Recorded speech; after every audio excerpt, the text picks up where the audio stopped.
Ողջույն, եթերում Mix Marketing-ն է։ Ես Գայանե Դաջունցն եմ։ Այսօր ինձ հետ տաղավարում Նարինե Բադալյանն է։ Ողջույն։ Ողջույն Գայանե։ Նարինեն արտ տնօրեն է տարբեր նախագծերի, նաև մարքեթինգային ռազմավարությունների խորհրդատու, դասախոս, ինչպես նաև մենթոր։ Նարինե, շատ ուրախ եմ քեզ տեսնել տաղավարում, ինչպես ես։ Ուրախ եմ հյուրընկալելու համար, լավ եմ, շնորհակալություն։ Այս տաղավարում միշտ լավ եմ։ Շատ լավ եմ։ Նարինե, խնդրում պատմես քո ճանապարհի մասին, ինչպես մուտք գործեցիր մարքեթինգի ոլորտ մի քանի տարիներ առաջ եւ հատկապես ինչպես ստացվեց կապել նորաձևությունը մարքեթինգին։ Մարքեթինգի ոլորտ մուտքը շատ սպոնտան եղավ, որովհետև տվյալ ժամանակահատվածում լրիվ այլ գործունեություն էի ծավալում, այլի կապված նորաձևության ու բյութի գեղեցկության ոլորտի հետ ու ստացա առաջարկ աշխատանքային առաջարկ իմ շատ սիրելի բրենդերից մեկից, որը կապված էր նորաձևության հետ ու հենց տվյալ բրենդի հետ աշխատանքը ոնց որ սկիզբ դրեց մարքեթինգի կարիերային։ Լավ, իսկ այս խաչմերուկում, նորաձևություն, մարքեթինգ ինչն է ամենաշատը գրավում։ Նախ ասեմ, որ մարքեթինգը ինքնին շատ հետաքրքիր ու լուրջ մասնագիտություն է։ Մենք մեր ժամանակներում մարքեթինգին շատ լուրջ չենք վերաբերվում, ես այդպես եմ կարծում։ Բայց լուրջ մասնագիտություն է, որը պահանջում է անալիտիկա, որը պահանջում է ուսումնասիրություններ, որը պահանջում է թվերի հետ աշխատանք, միայն վիզուալիզացիայի մասին չի մարքեթինգը։ Մարքեթինգը բիզնեսի ստրատեգիայի մասին է, քո ռազմավարությունների ու արշավների ստրատեգիայի մասին է, այսինքն անալիտիկ ու թվային հատվածը այստեղ շատ կարևոր է։ Իսկ նորաձևության մարքեթինգում ինչն է հետաքրքիր, որ շատ ավելի ստեղծագործելու հնարավորություն է տալիս։ Ու ես մարդ, ով շատ սիրում է նորաձևությունը, հետևում է բոլոր նորաձևության տներին, պոդիումներին, ցուցադրություններին, մի խոսքով ամեն ինչին, ինչ կախված է նորաձևության հետ, ավելի հոգեհարազատ է հենց նորաձևության, հիմա արդեն նաև գեղեցկության beauty ոլորտի ուրեմն մարքեթինգը նրանով, որ ստեղծագործելու հնարավորությունը շատ ավելի լայն է։ Իսկ ինչ հատկանիշներ են հատկապես անհրաժեշտ մարքեթինգի մասնագետին, beauty ոլորտում, գեղեցկության ոլորտում։ Նախ ասեմ գլոբալ ինչ հատկանիշներ են, կարևոր մարքետոլոգի համար, առաջին հերթին կարծում եմ հետաքրքրասիրությունն է, անընդհատ ուսումնասիրել շուկան, միջազգային շուկան, փորձառությունը, պրոդուկտի ուսումնասիրությունը, այսինքն հետաքրքրասիրությունը շատ կարևոր է։ Ես միշտ իմ ուսանողներին ասում եմ, որ եթե ինչ-որ պրոյեկտ եք սկսում, նա սկսեք ուսումնասիրությունից, market research-ից, այսպես ասած, հասկանալու համար ինչ է ընդհանրապես ձեր պրոդուկտը, ինչ առավելություններ ինքը ունի շուկայում, ինչ մրցակցություններ ունի, ինչ բաց տարածքներ կարող է լցնել։ Ու հետո ներկայիս աշխարհում, արագ փոփոխվող աշխարհում, երբ որ ամեն ինչ թվայնացվում է, անդադ ինչ որ փոփոխություններ են տեղի ունենում, փոխվում է նաև մարդկանց վարքագիծը։ Այսինքն ուսումնասիրությունը նաև քո հաճախորդի, քո դատաբազայի վարքային վարքագծի ուսումնասիրության մասին է, behavioral marketing, եթե տերմիններով ասենք։ Այսինքն պետք է մաքսիմում լինի հետաքրքրասեր, մաքսիմում ունենա անալիտիկա, մոտեցում առհասարակ խնդրի, նույնիսկ social media marketing-ի դեպքում, մասնագետը գրելով իր social media content-ը հիմքում պիտի ունենա ռազմավարություն այն պրոդուկտի մասին, որը ուզում է որ promote անի ու դատայի մասին, որ ինքը ունի, որպեսզի կարողանա կառուցել այդ ամեն ինչը ավելի ճիշտ։ Իմ համար այդ պահը դատայի թվերի առհասարակ քո հաճախորդին, քո թիրախային խմբին մոտ լինելու այդ կոմունիկացիայի մեթոդը, ուսումնասիրությունները, հետազոտությունը, գրագետ այդ ամեն ինչին մոտեցումը, կարծում եմ, այստեղ մեր մոտ միշտ մի հատ մեծ բաց կա այս դաշտում, դուք ինչ կարծիքի եք։ Ես շատ համաձայն եմ, նայեք մարքեթինգի խնդիրը նաև որն է, եթե խնդիրներից փորձենք խոսել, որ գլոբալ գոյություն ունի մարքեթինգ, մի հատ տերմինոլոգիա, բայց մարքեթինգը ունի շատ ենթաճյուղեր, ու նեղ մասնագիտացված մասնագետները այս առումով շուկայում շատ քիչ են։ Նույն իմ դեպքում օրինակ իմ SMM մասնագետը երբեք չի ծածկում երկու կտոր, այսինքն կոնտենտի պահը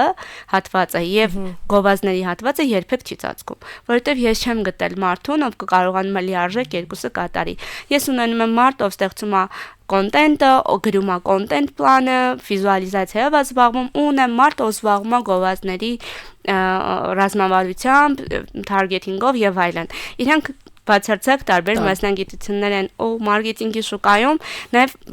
ըմբռնումն է, հա, մոտեցումն է այդպես, որ մարքետոլոգը պիտի զբաղվի ամեն ինչով։ Այո, մարքետոլոգ բիզնեսներն են ավելի շատ ուզում քիչ գումար ծախսելով միանգամից ընտրել մի մասնագետ, ով ամեն ինչ կանի եւ դրա համար վճարել ինչ որ X փոքր գումար։ Հա, դա էլ իր հերթին հա խնդիր ունի, որովհետեւ լինում է, որ նույնիսկ շատ մեծ кейսերի դեպքում դու գնում ես ամբողջությամբ բյուջետավորած ռազմավարությունը գրած ընդ որում այդ բյուջեի մեջ գրած նաև թիմի անդամների, հա, վճարվող գումարը, որտեվ դա էլ է մտնում մարքեթինգի բյուջեի մեջ, այո, դա մարքեթինգի ծախս է։ Բայց հետո ստանում ես պատասխան, որ մենք պատրաստ չենք, ու ինքը մեծ ընկերություն է, որ մենք պատրաստ չենք այս պահին այս ներդրումներին։ Այո, կան դեպքեր, երբ որ իսկապես կամպանիան, ընկերությունը պիտի չանի այդ ներդրումը, որովհետև այդ պայդրությամբ ծանր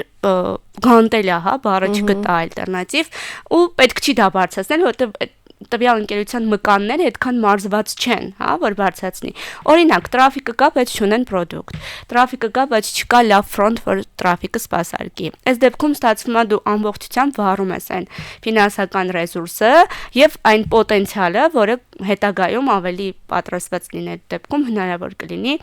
նորմալ սպասարկել ու բերել կոնվերսիայի ու գումար աշխատել։ Խնդիրները հիմնականում նաև դրանում են։ Օրինակ խոսեցինք behavioral marketing-ի մասին, բայց մենք չունենք Հայաստանում վարքագծային մարքեթինգի նեղ մասնագետներ։ Կամ գուցե կան, ես չգիտեմ, եթե կան, գրեք ես կներեք մեզ, եթերից հետո հայից կներեք, ու գրեք այդ եթերից հետո, որովհետև շատ դեպքերում իրոք կան պրոդուկտներ, որոնք որ նոր են մտնում շուկա, ու նույն պրոդուկտի համար ռեալ պետք է հասկանալ, հա, վարքագիծ, ինչ վարքագիծ ունի տվյալ պրոդուկտը օգտագործող մարդը, ինչ հաճախականությամբ ինքը դա օգտագործում, ինչն է մոտիվացնում օգտագործելու։ Իդեպ ես ուրախ եմ նշելու, որ նույն վարքագիծը, նույն հաճախորդի այդ սոցիալ-դեմոգրաֆիական պատկերը, բրենդի առողջությունը տեսնելու համար հիմա շատ միջազգային բրենդեր, ովքեր որ ներկայացված են Հայաստանում, նույն մեր ընկերության կողմից եւս մենք հաճախ իրականացնում ենք այդ հետազոտությունը, հենց բարձելու բուն բրենդի առողջությունը, որտեղ նաև մենք դուրս ենք բերում հաճախորդի այդ վարքագծային մոդելը, պատկերը, այնպես որ դա շատ կարևոր է, հա, հենց պրոդուկտի տարբեր փուլերում, որ պետքա հասկանալ, ինչ փոփոխություններ ա տեղի ունեցել, ինչպես դու նշեցիր, անընդհատ պետքա լինել քո հաճախորդի կողքին, հասկանալ ինքը ինչ ա մտածել, միշտ մի քայլ առաջ պետքա մտածել, թե չէ ուղղակի Մենք հիմա մեր պրակտիկաներում ու արշավներում, երբ որ մեծ արշավներ ենք նախագծում, փորձում ենք մի հատ փոքր հարցում նախնական անել, հա, 600-500 հոգու մեջ, հենց մեր թիրախի հետ անմիջապես հասկանալու համար, օրինակ ենթադրենք, գեղեցկության ոլորտի հետ կապված տղամարդկանց նոր պրոդուկտ ենք լոնչանում, մի հատ հասկանանք իրենցից, ավելի շատ իրենք կզանգեն, թե կգրեն պրոդուկտի մասին ինֆորմացիա ստանալու համար։ Գովազդը միացնենք մեսեջի տեսքով, թե որ զանգեր մեզ կան։ Պրիմիտիվ օրինակ, որովհետև թարգեթից լավ քեզ ոչ մեկ չի կարա տա այդ հարցի պատասխանը։ Ու շատ դեպքերում շատ արդյունավետ է լինում, որովհետև ունենում ենք ավելի թիրախավորված գովազդ, ավելի քիչ վատնված ռեսուրս, այսպես ասած։ Այդ էլ է շատ նեղ օրինակ էր, բայց կարծում ես վերջերս եմ ես նյարդայնացել այդ դեպքից, որ ինչ որ մի հատ ինֆորմացիա ստանալու համար նույն աշխատանքային ժամի կամ չգիտեմ, իմ զբաղված ժամի գրում եմ ակնկալելով գրավոր պատասխան արագ եւ ստանում եմ պատասխան հարցի այս հարցը բարձաբանելու համար զանգեք այս համարին։ Ես չեմ ուզում զանգել, առավել եւս խոսել, ինձ ուղղորդում եք զանգահարել, միգուցե ես ոչ դրա ժամանակ ունեմ, ցանկությունը եւ ես որպես պոտենցիալ շատ մոտ գտնվող հաճախորդ, գնորդ, ասեմ, ուղղակի արդեն վերջ դուրս եմ գալիս, որովհետեւ ինձ արդեն այդ product-ը հետաքրքիր չի, ես փնտրում եմ այլընտրանք տվյալ product-ին, տվյալ ծառայությանը։ Այդպիսի кейսեր ենք ունեցել, օրինակ աշխատում ենք թանկարժեք product-ի հետ, բավականին թանկարժեք, ում թիրախի հետ բնականաբար կարելի էր կոնվերսիայի, ում թիրախի հետ կարելի էր աշխատել բացառապես նույնիսկ ոչ հեռախոսազրույցով, այլ դեմ դիմաց հանդիպման։ Հա, սկրիպտ ունենք, ըստ որի իրենք պիտի տրամադրեին հեռախոսահամար։ Հասկացանք, որ չի աշխատում, չեն ուզում մարդիկ։ Ըստ դատայի 100-ից 10 հեռախոսահամար փոխանցում։ 10% ստատիստիկան միշտ լավ արդյունք է, բայց այս դեպքում մենք ունենում էինք ենթադրենք 90%-ի վատնում լիդի։ Ու փոխեցինք մի փոքր սկրիպտը, WhatsApp-ով ձեզ կուղարկենք ինֆորմացիան, ֆայլը մեծ է, ով չենք կարող, հա, ուղարկել, ու ակնհայտ կամաց սկսեց աճել, մինչև հասկացանք մեթոդը ոնց կարող ենք կոնտակտ վերցնել, որպեսզի sales team-ը կապի դուրս գա ու կարողանա հանդիպել ու product-ը քննարկել։ Էլի էքսպերիմենտների մասին է, էլի վարկագծի մասին է, որտեվ հա մարդիկ չեն ուզում տան իրենց հեռախոսամարը, իրենք շատ փոփոխվում է նույն վարկագիծն էլ, հա, շատ արագ կարող է փոփոխության ենթարկել եւ օրինակ 2 տարի առաջ իրականացված հետազոտությունը բնականաբար միգուցե եւ ընդհանրապես այլևս աշխատող չի եւ պետքա թարմացնել այդ տվյալները եւ անընդհատ չասեմ, ամենօրյա չէ, բայց ամենապես ժամանակի մեջ պետքա հասկանալ եւ ձեռքը միշտ վրա պահել։ Վառ օրինակը on-line ու offline shopping-ի market research-ը, երբ որ մենք անում էինք 2020, COVID-ից առաջ ու հետո, ակնհայտ թվեր է տարբերը, շատ ակնհայտ տարբեր է թվերը, բայց հիմա նույնիսկ մի տարվա տարբերությամբ, հաշվի առնելով ինչքան է լայնացել, հա, պլատֆորմաները, ինչ արագությամբ են աճում բեռնափոխադրող ընկերությունների, ուրեմն թվերը, նույնիսկ մի տարվա կտրվածքով անդադ մարդիկ, հետո Wildberries-ը շատ օգնեց, որպեսզի on-line shopping-ը մտնի, հա, նույնիսկ գյուղում ապրող տնային տնտեսուհու առօրյա, ով թվում է թե այդքան դիջիթալ վարկագիծ չունի, բայց ինքը սովորեց on-line գնում անել ու ընդհանուր փոխվեց ամեն ինչ։ Ու մի տարում on-line ու offline shopping-ի դրոպը մոտավորապես ու այդ թվայնացմանը համաձայն եմ, որ Wildberries-ը շատ օգնեց այն հատվածներում, չնայած նրան, որ մենք ունենք պենետրացիա բավականին մեծ բարձր տոկոս, հա, ինտերնետի ներթափանցելիությունը եւ նույն բջջային սարքերի, սմարթֆոնների շատ բարձր է Հայաստանում, նույնիսկ գյուղական համայնքներում, բայց այդ թվայնացումը, այդ ասեմ տարական գիտելիքները իհարկե դրան եւս զուգակցեց մի շարք վտանգավոր, հա, գործողություններ ֆինանսական գրագիտության բացակայության հետ կապված եւ այլն քարտերը կցելու, չգիտեմ ինչ, բայց ամեն դեպքում ձևավորվեց, իհարկե, համաձայն եւ այդ թվայնացմանը նպաստեց։ Իսկ նորաձևության ոլորտում, հա, սպառողի վարկագիծը արհեստական բանականության ազդեցությամբ ինչ որ կերպ փոփոխությունների ենթարկվեց, թե ոչ։ Սա իմ ամենացավոտ թեմաներից մեկն է, որովհետև հա ես չեմ սիրում արհեստական բանականությունը։ Ինքը շատ դեպքերում օգնող գործիք է, իսկապես հնարավոր է շատ արագ ուղղել, շտկել, կարգավորել, հա, կամ չգիտեմ, նոր մեդիաներ գեներացնել, բայց ես միևնույն է շարունակում եմ չսիրել արհեստական բանականությունը, որովհետև կարծում եմ, որ ամեն դեպքում կենտրոնում մարդն է, էմոցիաները, որ ստեղծում է, որտեվ ամեն ինչ ցանկացած product, որ ստեղծվում է, ես կարծում եմ, որ ինքը ստեղծվում է որոշակի էմոցիա փոխանցելու համար։ Հարմարավետություն, երջանկություն, չգիտեմ, էմոցիա է տալիս product-ը մարդուն, հա, իրը կամ ցանկացած բան, որ ինքը օգտագործում է։ Ի ուրախություն ինձ դեռևս շատ չի ներխուժել արհեստական բանականությունը, չնայած նորաձևության տները արդեն AI գովազդներ են գեներացնում, հա, որոշ պոդիումներ եղան, դրոնային մոդելների փոխարեն դրոններ էին, հա, ցույց տալիս հագուստը եւ այլն, բայց այն բարձրությամբ ինչ խոսվում էր, դեռևս չի նույն արագությամբ չի իմպլեմենտացվում։ Այսինքն, որ շուտով մոդելներին կփոխարինեն, հա, on-line մոդելներ եւ այլն բան, ինձ թվում է մոտ ապագայում իհարկե մենք կտեսնենք այդ ամեն ինչը։ Կարծում եմ անխուսափելի է, որովհետև աշխարհը ղեկավարող ուժերը ամեն դեպքում ամբիցիաներ ունեն այդ ամենի, բայց դեռևս շատ չի ներխուժել։ Ամեն դեպքում մարդկային բանականությունը ու էմոցիաները այս բան ինձ թվում է, ես կարծում եմ չունեմ, հա, հետազոտություն դեռևս հաղթող դիրքում են ու նույնիսկ երգերը, երաժշտությունը, հա, եթե sense գլոբալ վերցնենք առհասարակ ֆիլմերը, Օսկարակիր, նո անցած տարի, հա, Օսկարի ֆիլմերն էլ ավելի շատ արհեստական բանականության հետ էին կապված, բայց ոնց որ թե մի քիչ ավելի բնական ենք շեղվում։ Կարծում եմ, չգիտեմ, համենայն դեպս ուզում եմ, որ այդպես լինի։ Ցանկությունը մեծ է, այո։ Նշեցիք, որ ցանկացած product, որը որ ստեղծվում է, որը որ կա, ունի մի կարևոր գործառույթ, որոշակի էմոցիա արթնացնելու, դա կարող է լինել հիշողությունների տեսքով, նույնիսկ հարմարավետության, իսկ հիշեք ինչ որ մի այդպիսի օրինակ product-ի պարտադիր չի, հա, նշել ինչ որ ապրանքանիշ կամ որը վերջերս ձեզ մոտ առաջացրել է նման էմոցիա։ Նախ ես իմպուլսիվ գնում կատարող մարդ եմ, հա, ինչքան էլ ես մարքետոլոգ եմ, ես շատ հաճախ մարքեթինգի զոհ եմ,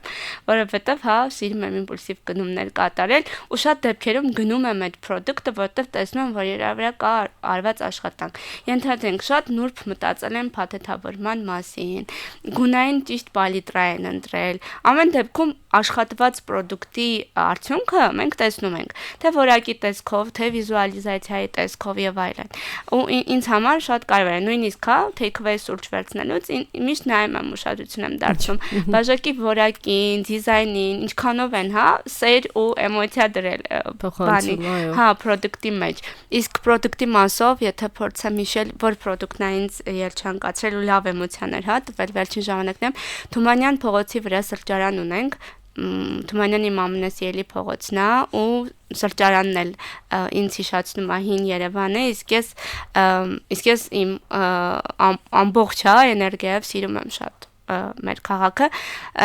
իրենց արտադրանքը թե ինչքան լրջությամբ են իրենք մոտենում թե ինչքան շատ են ուզում պահպանեն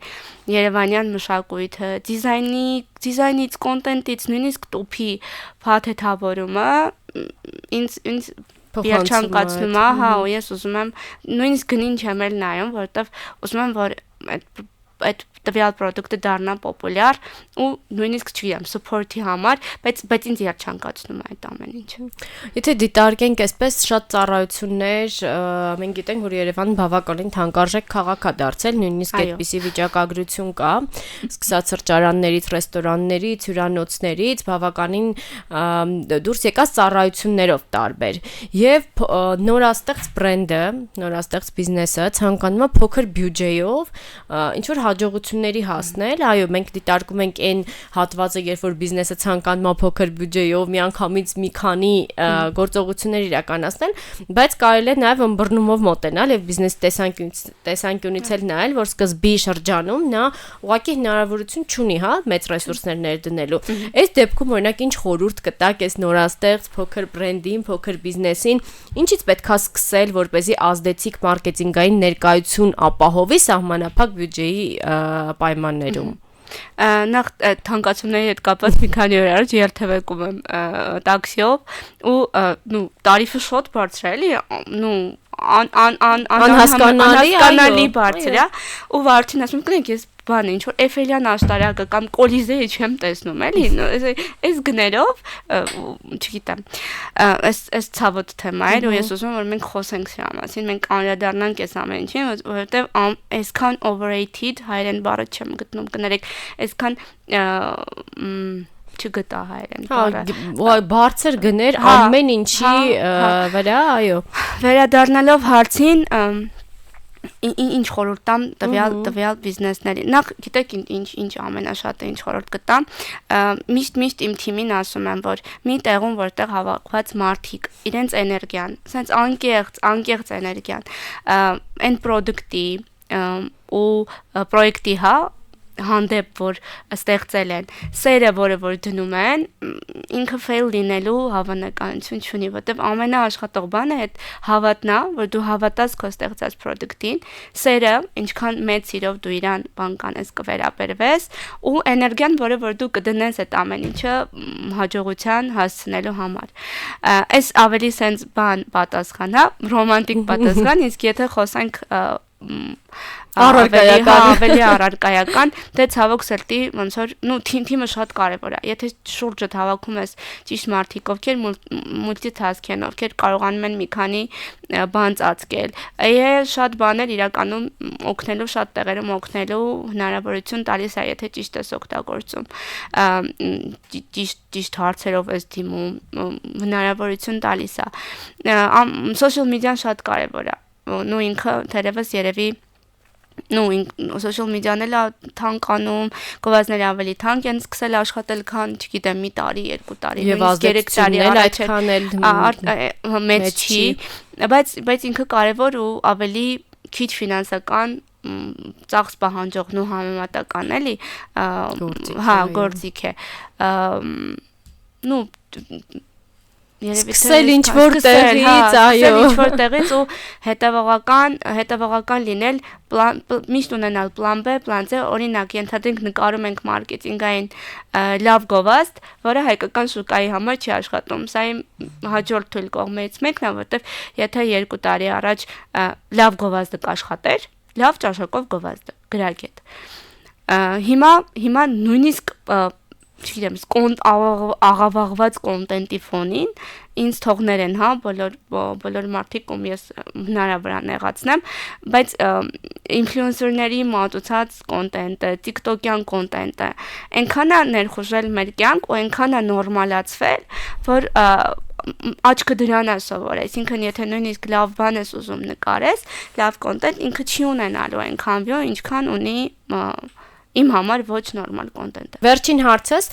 քո խորհուրդը սկսնակ մարքեթինգի մասնագետներին, ովքեր ցանկանում են զարգանալ հենց նորաձևության գեղեցկության ոլորտում։ Նախ խորհուրդս, հա,